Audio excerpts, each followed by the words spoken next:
பிறந்த கதை சொல்லட்டுமா? ஃபர்ஸ்ட் 2ம் பொண்ணாக பிறந்துருச்சு, தேர்டாவது ஒரு பையன் இருக்காதா அப்படின்னு அம்மா டாடி எக்ஸ்பெக்ட் பண்ணிகிட்ருக்கோம். அதை ஏமாற்றிட்டு தேர்டும் பொண்ணாக ட்வின்ஸாக வந்து பிறந்தவங்க தான் நானும் என்னோட சிஸ்டரும். அவள் ஆஸ்திரேலியாவில் இருக்கா. அவள் தான் எங்களுக்கு இதெல்லாமே வாங்கி கொடுத்துருந்தா. ஆக்சுவலாக நானும் பொண்ணாக பிறந்துச்சேன்னு அம்மா டாடி எந்த ஹோப்பும் விடாமல் எங்கள் நல்லா படிக்க வச்சு கல்யாணம் பண்ணி கொடுத்தாங்க. ஆனால் எப்போ நாங்கள் ஒர்க் பண்ண ஸ்டார்ட் பண்ணமோ எங்கள் ஃபேமிலிக்கு செய்ய வேண்டியது எல்லாமே செஞ்சோம். நாங்கள் அம்மா டாடி எந்த வகையில் டிசப்பாயிண்ட் பண்ணதில்லைன்னு அம்மா டாடி அடிக்கடி சொல்லிகிட்டு இருப்பாங்க. நாங்களும் அதை தான் அப்படி தான் இருந்தோம் அப்படின்னு நான் நினைக்கிறேன். இது ப்ரௌடாகவே சொல்லலாம் அப்படின்னு நினைக்கிறேன். இது எல்லாமே என் தங்கச்சி எனக்காக ஆஸ்திரேலியாவிலேருந்து வாங்கிட்டு வந்து கொடுத்தது. என்னோடய ஃபேவரட், கவிஷோட ஃபேவரட் எல்லாமே இருக்குது.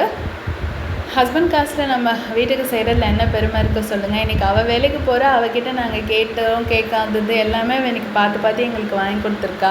அதுதான் எங்களுக்கும் பெருமை, எங்கள் ஃபேமிலிக்கும் பெருமை. ஸோ நம்ம வேலைக்கு போனால் மட்டும்தான் நம்ம ஃபேமிலிக்கு பிடிச்சதை நம்மளால் செய்ய முடியும். அதுதான் நம்மளுக்கு ஒரு ஃபுல்ஃபில்மெண்ட், திருப்தி கொடுக்கும்.